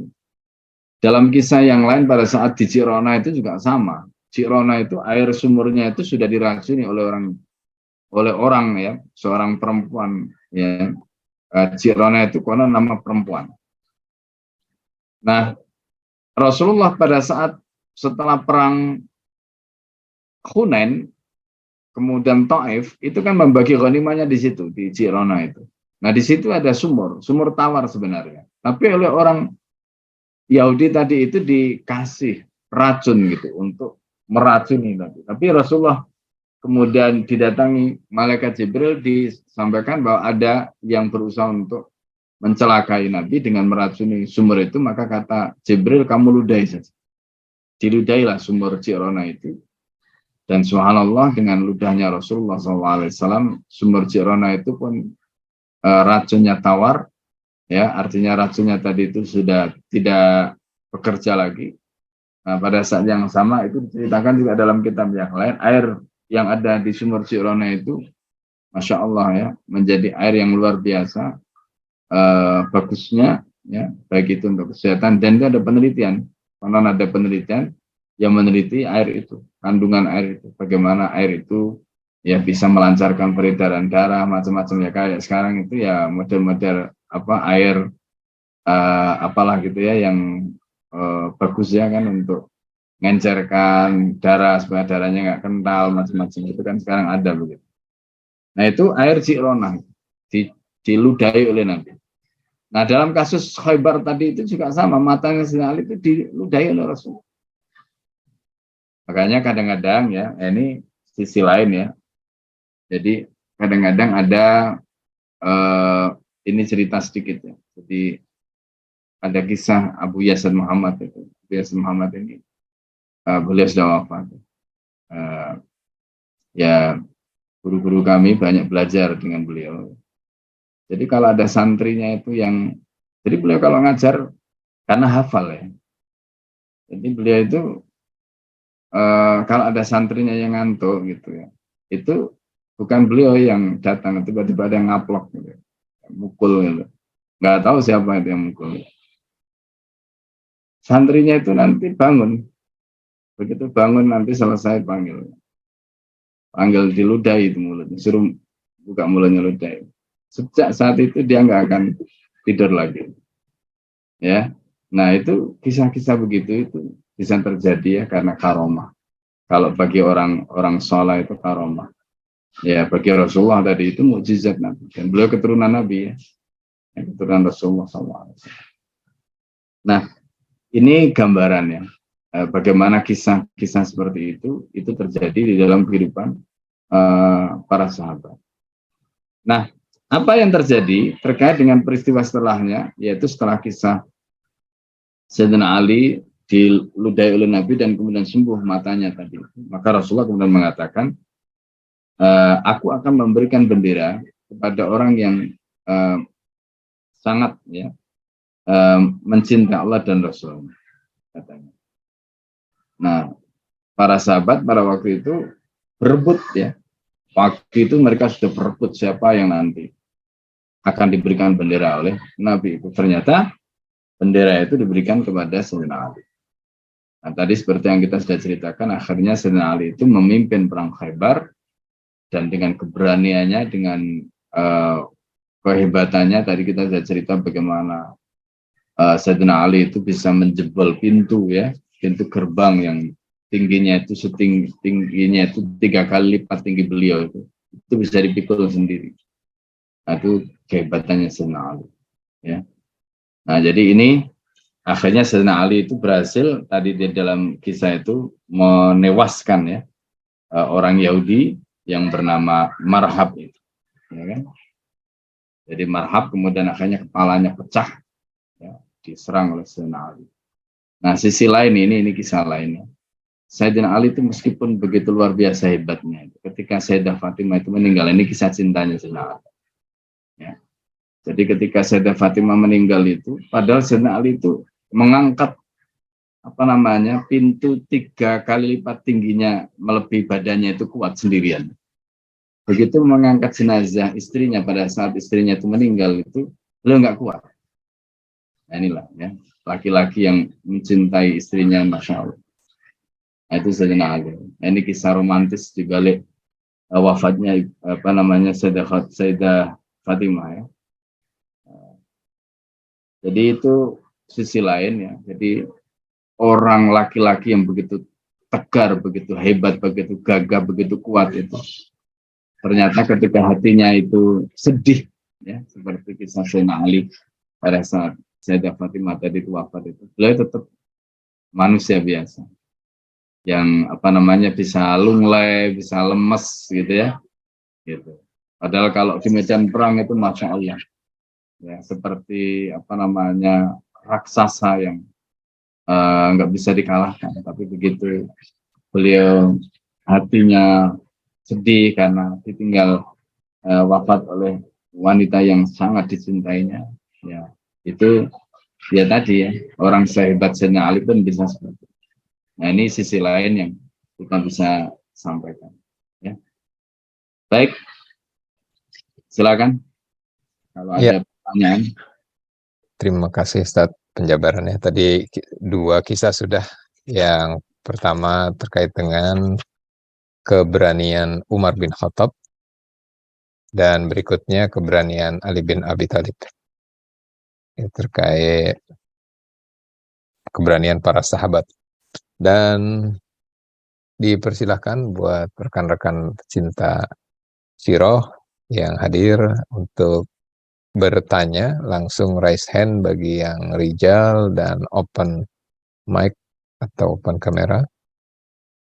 Berikutnya untuk yang nisa dipersilakan untuk menuliskan di kolom chat. Beberapa kisah sudah disampaikan di perang yang terjadi, di antara perang Khaybar dan juga perang Khandaq.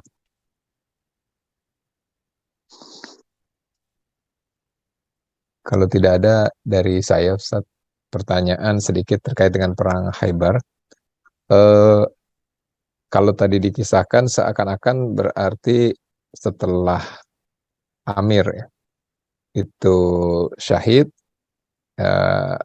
ada semacam jeda ya, jeda mungkin untuk berkonsultasi kembali ke Rasulullah, dan akhirnya Ali maju lagi. Berarti dalam perang-perang tersebut memang sebuah duel-duel ataupun bertemunya pasukan muslimin dengan pasukan kafir itu juga tidak hanya satu hari ya Ustaz ya. Berarti perang itu terjadi berhari-hari ya, sehingga ada jeda, di stop dulu, dilanjutkan lagi besok, atau mungkin bisa diuraikan sedikit Ustaz terkait dengan secara umum ya perang-perang jihad yang terjadi gitu. Silakan Ustaz. Ya, memang kadang-kadang peperangan itu tidak hanya sehari ya. Jadi kalau bicara dalam konteks perang itu memang sampai bisa dikatakan sampai kalah dan menang.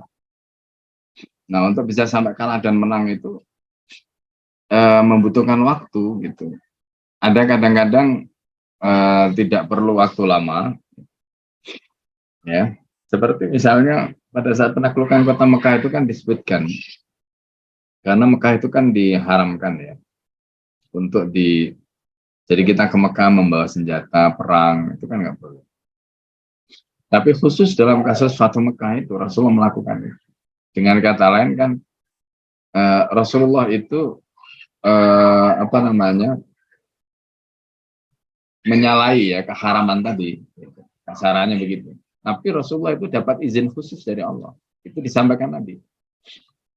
Ya, sa'atan min naharin kata Nabi. Jadi Mekah pada saat Nabi menaklukkan kota Mekah itu diizinkan oleh Allah sa'atan min naharin. Makanya Fatu Mekah itu tidak ada pertumpahan darah, nyaris tidak ada pertumpahan darah, dan sebentar gitu. Sa'atan min nahar itu, nggak sampai malam. Setelah itu apa namanya kehalalan untuk melakukan perang di Mekah tadi itu cabut lagi. Berarti pendek sekali kan waktunya penaklukan kota Mekah.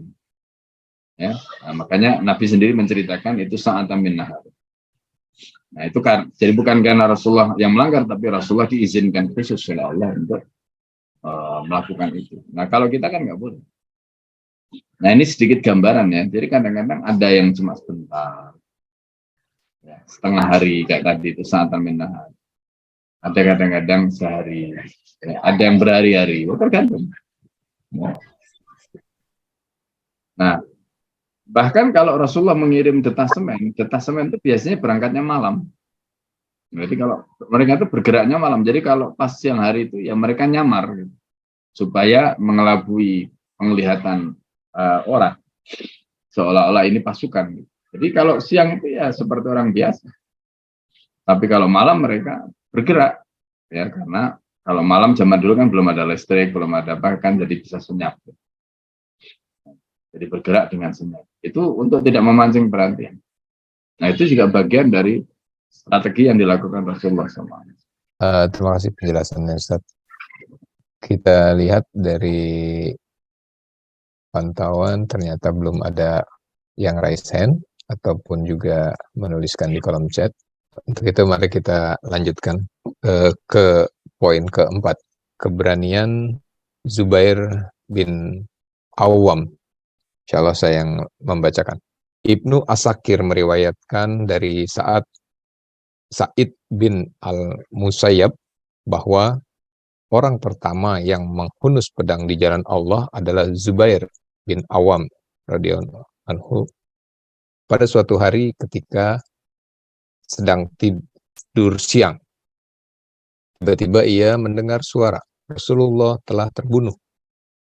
Maka Zubair segera keluar dengan pedang terhunus. Kemudian ia bertemu langsung dengan Nabi Sallallahu Alaihi Wasallam dan beliau bertanya, Zubair, apa yang terjadi padamu? Zubair menjawab, aku mendengar bahwa Anda telah dibunuh. Rasulullah bertanya, lalu apa yang hendak kau lakukan? Zubair menjawab, demi Allah, aku akan menuntut balas terhadap orang Mekah. Nabi Sallallahu Alaihi Wasallam kemudian mendoakan kebaikan untuknya. Dalam hal ini, Al-Asadi bersyair, inilah pedang pertama yang murka karena Allah. Pedang Zubair Al-Murtado, semangat yang tumbuh karena keberanian tertahan oleh yang lebih kuat. Baihaqi meriwayatkan dari Abdullah bin Zubair radhiyallahu anhu, ia menceritakan pada perang Khandaq aku dikumpulkan bersama perempuan dan anak di dalam benteng. Saat itu aku bersama Umar bin Abu Salamah. Umar membungkuk, lalu aku memanjat punggungnya untuk menonton para prajurit berperang. Kemudian ganti aku membungkuk supaya Umar bisa memanjat punggungku dan menonton peperangan. Aku melihat ayahku bergerak dengan tangkas ke sana kemari. Setiap kali ada musuh mendekat, pasti langsung dihadang olehnya. Petang harinya, ayah mendatangi kami di benteng. Aku berkata, ayah, hari ini aku menonton apa yang ayah lakukan. Ayahku bertanya, engkau melihatku, nak? Aku menjawab, ya. Ayah berucap, demi ayah bundamu. Al-Bukhari meriwayatkan dari Urwah radhiyallahu anhu bahwa para sahabat Rasulullah sallallahu alaihi wasallam datang dalam perang Yarmuk berkata kepada Zubair, mengapa engkau tidak menyerang musuh? Kalau engkau menyerang, kami akan mengikuti di belakangmu. Zubair menjawab, kalau aku benar-benar menyerang, kalian pasti ingkar janji. Mereka berkata, tidak, kami tidak akan berbuat demikian. Maka Zubair maju membuka serangan sehingga mengacaukan barisan musuh sampai melewati mereka. Sementara tidak seorang pun berani menemaninya. Setelah itu ia berbalik arah. Musuh berhasil meraih kekang kuda Zubair dan melukai pundaknya 2 kali. Di antara kedua luka itu ada luka lama dari perang Badar. Urwah berkata, ketika masih kecil aku sering bermain-main memasukkan jemariku ke bekas luka tersebut. Baik ya. Pertama terkait dengan Zubair. Jadi Zubair bin Awam ini sahabat Nabi yang mendapatkan julukan sebagai Hawari. Jadi julukan Zubair bin Awam ini adalah Hawariyun Nabi. Hawari itu adalah orang yang sanggup untuk mengorbankan dirinya, nyawanya untuk membela atau demi keselamatan Rasulullah SAW. Nah, dan itu disandangkan oleh Nabi kepada Zubair. Nah, dalam kisah tadi yang disebutkan terkait dengan peristiwa masih di Mekah, ketika Rasulullah SAW dikabarkan meninggal karena dibunuh oleh orang-orang Quraisy, maka Zubair segera menghunus pedang, ya. Lalu kemudian dia menuntut siapa orang yang telah membunuh Rasulullah. Jadi ketika itu Zubair dalam kondisi beliau itu karena saking khawatirnya. Lalu ketika itu Rasulullah SAW bertanya kepada Zubair. Ketika Zubair keluar dengan pedang terhunus tadi, maka Rasulullah bertanya, ada apa Zubair? Kata Zubair, aku mendengar bahwa engkau telah dibunuh. Nah, kisah ini itu diabadikan oleh Al-Asadi di dalam syairnya, sehingga pedang Zubair yang disebut dengan pedang Zubair, ya, Saifuz Zubair Al-Murtada, itu gelar pedangnya Zubair. Itu adalah pedang pertama yang dihunus, ya, untuk membela, ya, Allah dan Rasulnya. Ini kisah terkait dengan Zubair.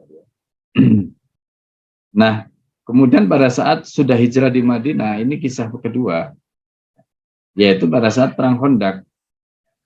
Nah, Zubair ini dikumpulkan bersama perempuan dan anak dalam benteng. Jadi waktu itu Zubair ini kan putra dari Sofiyah. Sofiyah itu bibiknya Rasulullah. Ya, Sofiyah itu bibiknya Rasulullah.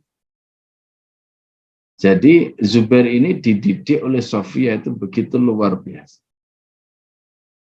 Saking kerasnya pendidikan Sofiyah kepada Zubair ini, sampai Rasulullah itu suatu ketika bilang kepada bibiknya itu, kamu, maksudnya jangan terlalu keras itu, kamu nanti bisa membunuh anakmu gitu. Jadi ini penting, ya, ini juga nanti pelajaran dalam konteks parenting dan pendidikan anak, ya. Orang tua itu kadang-kadang karena terlalu lembek, ya, kepada anaknya itu jadi rapuh. Kita itu dulu, ya nggak tahu ya kalau Bapak, ya, pengalaman Al-Fakir dulu waktu, ya, karena kita dulu dari keluarga biasa, bahkan mungkin termasuk yang tidak berada gitu, semua kita usaha sendiri, ya. Mulai dari kecil itu kita bahkan, ya, boleh dibilang untuk bisa survive itu, ya, kita harus dilatih, ya. Jadi kadang-kadang kita nggak punya kesempatan untuk bermain ketika teman-teman seusia itu bermain, gitu. Kita nggak punya kesempatan karena kita harus mengerjakan pekerjaan-pekerjaan di rumah, gitu, bantu orang tua dan sebagainya. Nah, Zubair itu dari kecil itu dididik dengan keras oleh ibunya. Makanya wajar kalau kemudian Zubair itu akhirnya menjadi sosok yang luar biasa. Nah, pendidikan yang sama itu nanti diberikan oleh Zubair kepada putranya yang bernama Abdullah bin Zubair. Gitu. Abdullah bin Zubair itu umur 8 tahun itu sudah diajak perang. Coba. Umur 8 tahun Abdullah bin Zubair. Nah, Abdullah bin Zubair itu putra dari Zubair bin Awam, pasangan dengan Asma. Asma itu putrinya Sayyidina Abu Bakar. Ya, saudaranya Sayyidah Aisyah. Dan Asma ini adalah perempuan yang luar biasa. Keberaniannya luar biasa. Dalam kondisi hamil muda pada saat Rasulullah malam hijrah tadi itu bersama Abu Bakar meninggalkan Mekah menuju ke Jabal Thur, ya. Itu yang membawa logistik makanan untuk naik ke sana itu, ya, Asma ini, Sayyidah Asma itu. Ya, sehingga Rasulullah memberikan gelar kepada Sayyidah Asma itu dengan Datun Nitaqain, ya, perempuan yang memiliki 2 nitaq, ya, Nitaqain, ya, memiliki 2 tali, 2 selendang. Kenapa? Karena selendangnya itu disobek, ya, supaya bisa dipakai untuk membawa makanan naik ke atas. Itu kisah ibunya Abdullah bin Zubair, pasangan Zubair bin Awam. Jadi orang-orang hebat seperti Abdullah bin Zubair, seperti Zubair itu tidak lahir dari wanita-wanita cengeng. Nah, ini pelajaran juga. Orang-orang hebat itu lahir dari sosok-sosok madrasah yang hebat, ibu-ibu yang hebat, suami-suami yang hebat. Nah, ini contohnya Zubair ini. Ya. Jadi Zubair bin Awam. Makanya nama Sofia ini, ya, nama Sofia ini, Sofia itu adalah ibunya Sayyidina Zubair tadi, itu melegenda. Ya, banyak. Kemudian nanti ulama-ulama besar itu nama ibunya juga Sofia. Nah, makanya di Ma'at itu nama Sofia ini kita pakai sebagai nama gedung banatnya. Itu apa namanya? Gedung Sayyidah Sofia. Nah, itu karena mengenang kehebatan Ibunda Zubair bin Awam dan juga ibunda-ibunda ulama-ulama hebat yang melahirkan. Nah, jadi ini kisah tentang Sayyidina Zubair, ya. Dalam kasus perang Khandaq di sini disebutkan, ya, beliau itu berkumpul dengan perempuan. Nah, di antara yang kemudian ditugaskan Nabi untuk menjaga perempuan tadi, ibunya Zubair sendiri, yaitu Sofia. Ya, jadi di situ. Aku melihat ayahku, katanya. Ya, kemudian ganti aku membungkuk supaya Umar bisa memanjat punggungku. Ini cerita terkait dengan peristiwa perang Khandaq. Jadi saat itu aku bersama Umar dan Abu Salamah. Umar membungkuk, lalu aku memanjat punggungnya untuk menonton para prajurit berperang. Kemudian aku ganti membungkuk supaya Umar bisa memanjat punggungku. Aku melihat ayahku bergerak dengan tangkas ke sana kemari setiap kali ada musuh mendekat. Pasti langsung diadang olehnya. Petang harinya ayah mendatangi kami di benteng. Aku berkata, ayah, hari ini aku menonton apa yang ayah lakukan. Ayahku bertanya, kau melihatku? Aku menjawab, ya. Ayah berucap, demi ayah bundamu. Al-Bukhari itu meriwayatkan, ya, ini terkait dengan peristiwa yang lain. Ya. Jadi artinya gini loh, anak itu ketika melihat apa orang tuanya itu sebagai sosok yang hero, ya, itu juga membawa kebanggaan tersendiri. Nah, makanya ini juga pelajaran. Tadi kisah bagaimana Zubair bin Awam melihat sosok orang tuanya, kemudian bagaimana siapa namanya Abdullah bin Zubair, ya, kemudian juga melihat kehebatan ayahnya. Itu semua berpengaruh. Nah, itu sosok, ya, sosok orang tua. Meskipun kalau kita perhatikan, ya, mereka itu kan sering berperang gitu. Yang berada di rumah itu ya ibunya gitu. Nah, berarti kan di sini bagaimana orang tua yang sering tidak di rumah tadi itu, dia tetap bisa hadir sosoknya itu bersama anak-anak. Nah, ini peran ibu nanti, ya, yang ikut memainkan peran itu, apa namanya, dengan peran yang, makanya penting ibu itu juga cerdas, itu nanti di situ. Jadi kecerdasan Sofia itu bisa menghasilkan Zubair bin Awam, kecerdasan Asma itu melahirkan orang-orang sekelas Abdullah bin Zubair, ya. Itu kan karena ibu-ibu yang tangguh, orang-orang yang hebat. Nah, ini juga kisah yang luar biasa, ya, yang menginspirasi kita. Nah, kemudian kisah berikutnya adalah terkait dengan peristiwa perang Yarmuk tadi. Ini kisah yang lain. Nah, dalam perang Yarmuk, ya, Urwah itu berkata kepada Zubair, mengapa engkau tidak menyerang musuh? Kalau engkau menyerang, kami akan mengikuti di belakangmu. Zubair menjawab, kalau aku benar-benar menyerang, kalian pasti ingkar janji. Ya, mereka berkata, tidak, kami tidak akan berbuat demikian. Zubair maju membuka serangan sehingga mengacaukan barisan musuh sampai melewati mereka. Sementara tidak seorang pun berani menemaninya. Ya kan, benar kan? Jadi apa namanya, akhirnya terbukti apa dikatakan Zubair. Setelah itu ya balik arah. Musuh berhasil meraih kekang kuda Zubair dan melukai pundaknya 2 kali. Di antara kedua luka itu ada luka 5 dari perang Badar. Urwah berkata, ketika masih kecil aku sering bermain-main masukkan jemariku ke bekas luka tersebut, kata. Nah, ini apa namanya, kisah, ya, bagaimana Urwah melihat ayahnya, ya. Kemudian bagaimana kisah yang tadi digambarkan, bagaimana sahabat-sahabat itu, Masya Allah, ya, mereka memberikan keteladanan kepada putra-putra mereka yang begitu luar biasa. Nah, jadi ini contoh-contoh hidup ya. Jadi ketika sosok orang tua itu begitu luar biasa di mata putra-putrinya, ya tentu itu mudah di dalam mendidik mereka. Nah, ini juga pelajaran bagi kita. Jadi kita sekarang kadang-kadang susah ya ngomong ke anak itu karena sosoknya nggak ada. Anak itu nggak melihat keteladanan itu kepada orang tua. Ada orang. Baik, sampai di sini ya. Yang bisa disampaikan.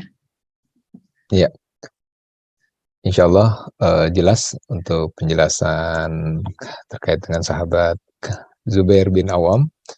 Dan karena waktu mungkin kita langsung saja kita tutup dengan doa dan juga insya Allah harapan untuk bisa istiqomah tentunya dalam pertemuan-pertemuan selanjutnya Thalabul Ilmi khususon Sirah Nabawi ini setiap pekan. Enggak, Ustaz. Ya, baik, kita baca surat Al-Fatihah ala dinni akunatun surah Al-Fatihah. Bismillahirrahmanirrahim. Alhamdulillahirabbil alamin. Arrahmanirrahim. Iyyaka na'budu wa iyyaka nasta'in. Shiratal mustaqim. Shiratal ladzina an'amta 'alaihim ghairil maghdubi 'alaihim waladdallin. Bismillahirrahmanirrahim. Allahumma shalli wa sallim ala sayyidina Muhammad. Alhamdulillah rabbil alamin. Hamdan yafina ma'uka mazida ya rabbana lakal hamdu Allahumma inna nas'aluka ridhaka al-jannah wa a'udzu bika min sakhatika an-nar. Allahumma nas'aluka min kulli ajli wa ajli ma'alimna min wa ma lam na'lam wa na'udzu bika min asy-syarri kulli ajli wa ajli ma'alimna min wa ma lam na'lam. Rabbana atina fid dunya hasanah wa fil akhirati hasanah wa qina adzabannar. Sallallahu alaihi wasallam Muhammad. Alhamdulillahirabbil alamin. Assalamualaikum warahmatullahi wabarakatuh.